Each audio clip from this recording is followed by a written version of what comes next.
Hai, welcome to EITS, Economic Estate Simple, channel yang menyajikan konsep-konsep dasar ilmu ekonomi dan penerapannya secara sederhana namun mudah dipahami. Materi kita kali ini adalah mengenai kartel dan price leadership ya teman-teman, sahabat-sahabat EITS semua. Sahabat EITS, pasar oligopoli itu memiliki ciri hanya terdapat sejumlah kecil atau hanya terdapat sedikit perusahaan atau penjual yang menguasai pasar. Maka masing-masing penjual, masing-masing perusahaan memiliki pangsa pasar yang cukup besar sehingga mereka ini bisa mempengaruhi pasar. Bisa mempengaruhi atau memiliki pengaruh atas harga. Nah, oleh karena itu, maka akan timbul persaingan yang tinggi. Ada saling ketergantungan antar oligopolis. Nah, untuk menekan persaingan tersebut, para oligopolis dimungkinkan untuk melakukan kerjasama atau kolusi. Maka ada pasar oligopoli dengan kolusi. Ketika para penjual perusahaan oligopolis ini bekerja sama. Nah, kolusi. Apa kolusi? Kolusi adalah kerjasama antar perusahaan untuk membatasi persaingan, untuk menekan persaingan dalam rangka meningkatkan keuntungan. Nah, mereka ini membentuk kartel, membentuk kesepakatan formal untuk meningkatkan keuntungan. Ada dua macam kartel. Yang pertama adalah market sharing kartel atau kerjasama membuat kesepakatan formal untuk membagi pasar. Jadi pasar dibagi antar oligopolis. Ada yang beroperasi di bagian tengah, bagian kiri, atau barat, atau timur, misalnya seperti itu. Lalu jenis yang kedua adalah centralized kartel. Kartel terpusat. Nah, di dalam centralized kartel ini, para oligopolis membuat kesepakatan formal di antara perusahaan-perusahaan anggota untuk menetapkan harga monopoli dan membatasi output. Nah, jadi nanti para anggota, ya, perusahaan anggota ini akan bertindak sebagai price taker. Yang menentukan harga siapa? Yang menentukan harga adalah kartel. Nah, namun di dalam kesepakatan itu tentu ada kemungkinan untuk berbuat curang. Jadi ada insentif to cheat. Nah, sahabat EITS, ini adalah contoh penentuan harga dan output ketika oligopolis itu membentuk kartel di dalam bentuk centralized kartel atau kartel terpusat. Sebagai contoh di sini, ada dua perusahaan, ada pasarnya duopoli ya, ada dua oligopolis yang membentuk kartel, mereka sepakat untuk bekerja sama dan menentukan harga monopoli. Nah, fungsi permintaannya diketahui, ini fungsi permintaan kartel ya teman-teman. Q sama dengan 120 minus 10P, atau P sama dengan 12 minus 0,1 Q.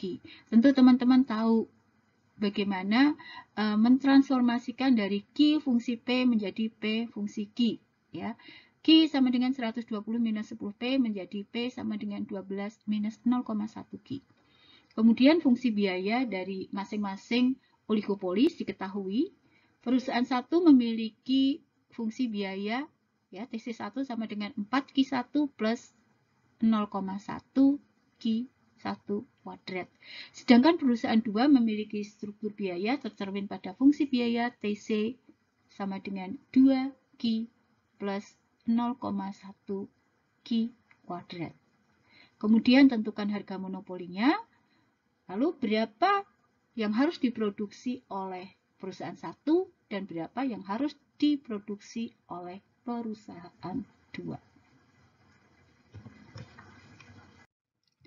Sahabat EITS, tadi dikatakan ada dua oligopolis yang sepakat membentuk kartel dengan fungsi permintaan yang dihadapinya, yaitu 120 minus 10P, atau P sama dengan 12 minus 0,1 Q. Nah, kita akan cari beberapa nilai lain yaitu MR, MC1, MC2, dan EMC atau equal MC. TR dulu. TR sama dengan P dikali Q, maka berarti sama dengan 12 minus 1 Q dikali Q. Hasilnya adalah 12 Q minus 0,1 Q kuadrat. Kemudian TR ini kita turunkan terhadap Q. Jadi delta TR per delta Q, yaitu MR. Dari 12 Q minus 0,1 Q kuadrat, kita turunkan terhadap Q, kita peroleh MR sama dengan 12 minus 0,2 Q. Kemudian tadi sudah diketahui fungsi biaya baik untuk perusahaan 1 maupun perusahaan 2. Nah, masing-masing kita turunkan terhadap Q. Maka kita peroleh MC sama dengan 4 minus 0,2 Q atau Q sama dengan minus 20 plus 5 MC. Kemudian dari perusahaan 2, TC2 kita peroleh MC sama dengan 2 plus 0,2 Q atau Q sama dengan minus 10 plus 5 MC. Nah, kemudian Q1 dan Q2 ini kita jumlahkan. Kita memperoleh Q sama dengan minus 30 dari minus 20 ditambah minus 10, minus 30 ditambah 10 MC. MC-nya kemudian kita rubah notasinya menjadi EMC. Ini penjumlahan dari 5 MC1 dan 5 MC ya, 10 MC. Nah, lalu kita kembalikan lagi fungsinya menjadi MC fungsi Q. 10 EMC sama dengan 30 plus Q. Dengan demikian EMC atau equal MC-nya itu sama dengan 30 plus Q dibagi 10 atau 3 plus 0,1 Q. Nah, kemudian EMC ini atau MC kartel ini yang kita samakan dengan MR. Masih ingat bahwa harga dan output keseimbangan yang memaksimalkan keuntungan perusahaan adalah MR sama dengan MC. Nah, di sini yang kita samakan adalah MR kartel dengan MC kartel. MC kartel atau yang kita sebut sebagai EMC, yang merupakan penjumlahan dari MC1 dan MC2. Kita samakan MR dengan MC kartel atau EMC. MR sama dengan 12 minus 0,2 Q. Kemudian MC kartel sama dengan 3 plus 0,1 Q. Maka kita peroleh 0,3 Q sama dengan 9. 0,3 Q sama dengan 9. Nah, maka kemudian kita peroleh di sini Q sama dengan 9 dibagi 0,3. Maka ketemulah Q kartel tersebut adalah 30. Jadi ingat teman-teman, jadi 30 ini adalah Q untuk kartel. Nah, selanjutnya di dalam kartel ini kan ada dua anggota, yaitu ada perusahaan 1 dan ada perusahaan 2. Maka pertanyaan selanjutnya adalah, dari Q30 ini, berapa yang akan diproduksi oleh perusahaan 1 dan berapa yang akan diproduksi oleh perusahaan 2. Nah, tapi sebelum ke sana, kita lihat dulu harga yang ditentukan oleh kartel berapa. Harga yang memaksimalkan keuntungan kartel berapa. Tadi tahu ya, P sama dengan 12 minus 0,1 Q. Berarti 12 minus 0,1 dikali 30. Hasilnya adalah 9. Nah, maka di sini kita sudah ketahui bahwa harga dan output keseimbangan kartel atau harga dan output yang memaksimalkan keuntungan kartel tersebut adalah 9 dan 30. P-nya 9 dan P-nya 9 dan Q-nya 30. Kemudian 30 ini berapa yang akan diproduksi oleh perusahaan 1, berapa yang akan diproduksi oleh perusahaan 2. Oke. Kita lanjut. Nah, untuk kita mencari berapa Ki yang harus diproduksi oleh perusahaan 1 dan berapa Ki yang harus diproduksi oleh perusahaan 2, kita cari besarnya MR dulu pada saat Ki sama dengan 30. Ya. MR sama dengan 12 minus 0,2 Ki sama dengan 12 minus 0,2 dikali 30 sama dengan 6. Nah, 6 ini, MR sama dengan 6 ini, selanjutnya kita samakan dengan MC masing-masing perusahaan. MC1 sama dengan MR. MC1 adalah 4 plus 0,2 Ki sama dengan 6. Atau 0,2 Ki sama dengan 6 minus 4 dan ketemu Ki sama dengan 2 dibagi 0,2 yaitu 10. Berarti Ki yang harus diproduksi oleh perusahaan 1 adalah 10 unit. Nah, berapakah yang harus diproduksi oleh perusahaan 2?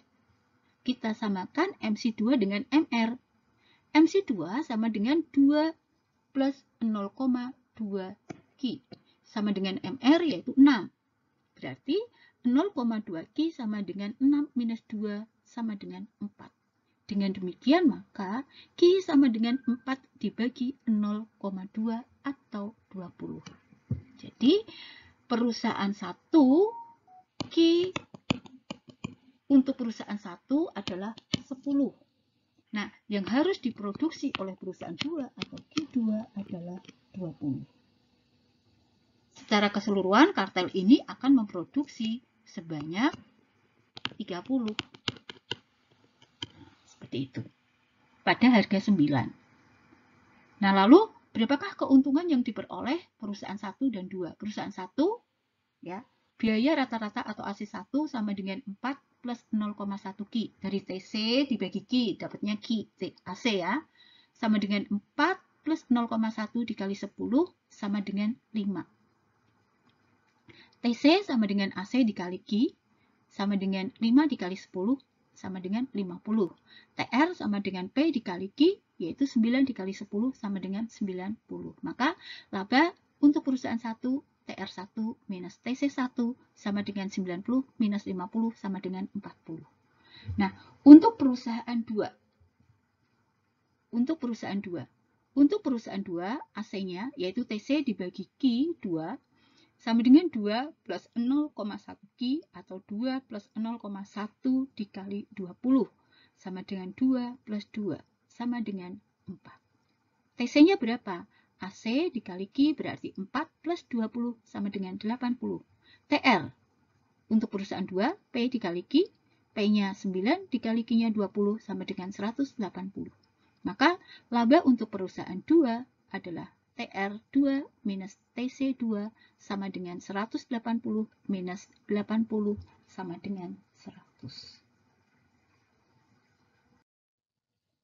Nah, teman-teman, ini kalau kita buat di dalam bentuk grafik ya. Jadi D ini adalah permintaan yang dihadapi oleh kartel. Tadi kita ketahui persamaannya adalah Q sama dengan 120 minus 10P atau P sama dengan 12 minus 0,1 Ki. Nah, kemudian EMC atau equal MC-nya juga sudah kita ketahui, yaitu sama dengan 3, ini ya, sama dengan 3 plus 0,1 Ki. Nah, maka kita juga sudah ketahui kan fungsi MR-nya dari P sama dengan 12 minus 0,1 Ki, yang berarti MR-nya adalah 12 minus 0,2 Ki. Nah, kemudian kita samakan MR dengan MC. Di sini tadi ketemu pada Ki sama dengan 30, itu MR-nya 6. Nah, MR-nya ini kemudian kita samakan untuk semua MC. Ya. Nah, kita ketemu untuk MR sama dengan MC2 di sini. Jadi ini adalah MC perusahaan 2. Nah, ini dijadikan sebagai dasar untuk menentukan output yang harus diproduksi oleh perusahaan 2 pada harga 9. Ketemunya 20. Kemudian MR6 Di sini titik potong antara MR6 dengan MC1 di sini. Kita tarik garis tegak lurus melewati titik tersebut, ketemu Q-nya 10. Jadi 10 ini adalah output yang harus diproduksi oleh perusahaan 1 pada harga 9. Jadi harga 9 ini ditentukan oleh kartel, yaitu dengan menyamakan MR kartel dengan MC kartel. Kemudian perusahaan 1 maupun perusahaan 2 ini akan bertindak sebagai price taker dengan kuota masing-masing, yaitu perusahaan 1 memproduksi 10 dan perusahaan 2 memproduksi 20. Nah, itulah penentuan harga dan output ketika perusahaan atau para oligopolis ini membentuk kartel terpusat atau centralized kartel. Kerjasama atau kolusi antar oligopolis juga bisa dilakukan secara implisit, secara tersirat. Di antaranya adalah di dalam bentuk kepemimpinan harga atau price leadership. Nah, kalau kerjasamanya secara implisit di dalam bentuk kepemimpinan harga, maka nanti akan ada perusahaan yang menentukan harga atau price leadernya. Nah, perusahaan yang menentukan harga yang kemudian diikuti oleh oligopolis yang lain itu kita sebut sebagai perusahaan barometrik. Siapa yang bisa menjadi perusahaan barometrik? Yang bisa menjadi perusahaan barometrik itu adalah antara lain bisa perusahaan yang terbesar, bisa perusahaan yang dominan, atau perusahaan dengan biaya terendah di dalam industri tersebut. Nah, kurva permintaan perusahaan barometrik itu merupakan kurva permintaan pasar dikurangi dengan kurva penawaran para pengikut atau followernya. Follower atau perusahaan pengikut akan bertindak sebagai price taker atau mengambil harga pasar seperti perusahaan yang beroperasi di dalam pasar persaingan sempurna.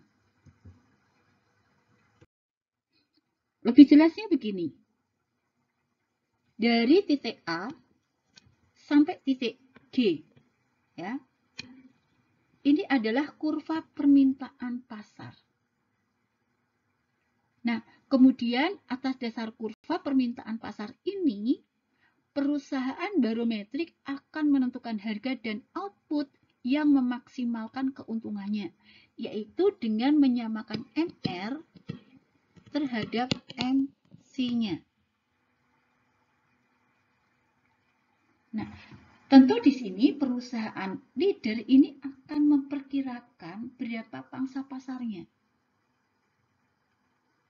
Nah, misalnya saja pangsa pasar dari perusahaan leader itu tercermin pada kurva permintaan H sampai F. Nah, lalu perusahaan leader ini memiliki struktur biaya yang tercermin pada MC leader.